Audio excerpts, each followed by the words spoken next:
Ituturo ko sa inyo kung paano ko ginawa itong napakasarap na biko. Una, isinalang ko na yung malagkit sa rice cooker. At pagkatapos ay isinalang ko na rin yung latik. Ang ibig kong sabihin ay yung gata. Hinati ko ito sa dalawa. Yung kalahati ay gagawin kong latik at yung kalahati naman ay gagawin kong sauce. Pagkaluto ng latik ay hinango ko ito at isineset aside. Pagkatapos yung natirang mantika niya ay nilagyan ko na ng asukal. Pagkalagay ng asukal ay pinabayaan ko muna konti hanggang mag-melt down yung asukal. Pagkatapos ay hinalo ko ng hinalo, haluin ng haluin. At pagkatapos ay nilagyan ko ng konting asin. At nung mag-melt down na yung asukal, nakita kong medyo pwede na, ay inilagay ko na ang malagkit na sinaing at haluin ng haluin. Haluin ng haluin. Kagaya niyang ginagawa ko, haluin ng haluin. Ang sekreto kasi ng masarap na biko ay yung paghalo. Dapat halong-halo siya para malagkit. Kaya nga sinabing malagkit para malagkit na malagkit. Yun ang nagpapasarap sa biko, yung sobrang halong-halo siya. At pagkatapos nga niyan ay isinalang ko na rin yung natirang gata.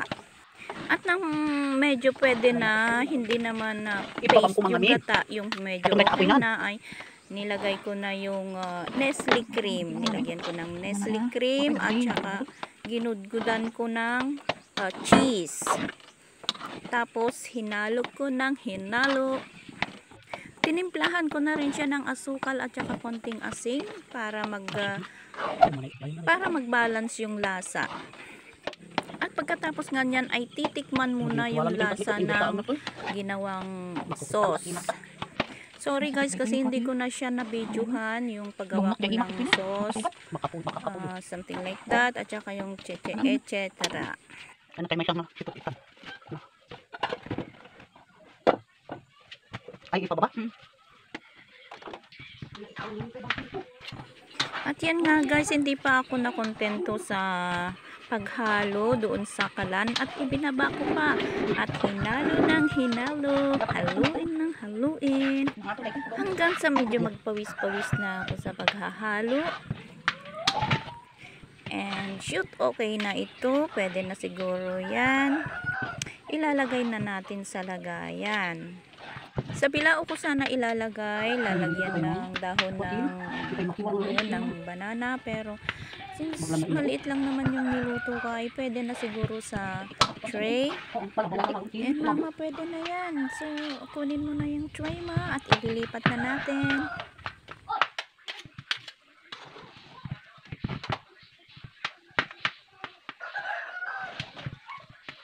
Kasta lang mati, kasta agad agitan ni ala mati ko. Siguro iman siguro pila kay tiwang. Ay, to pala patay ditakin ako ko. Dito ka mo pagkalabit kay naman. Sige na ma, kunin mo na. Huwag mo na akong kwentuhan ng mga kung sino-sino hindi marunong dyan na maghalo-halo-halo ng kanilang mga biko. Ay, may kita? At ito na nga, nilalagay na natin sa tray. Natatakam pa ako. Natatakam na akong kumain.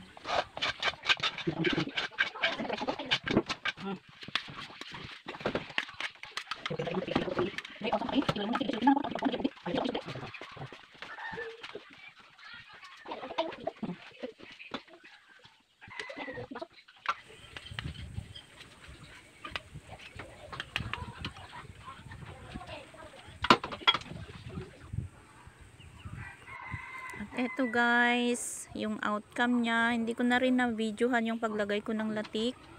Ito half lang yung nilagyan ko ng sauce kasi baka merong ayaw ng may sauce, kaya yan, half lang yung nilagyan ko. Bye, it's perfect.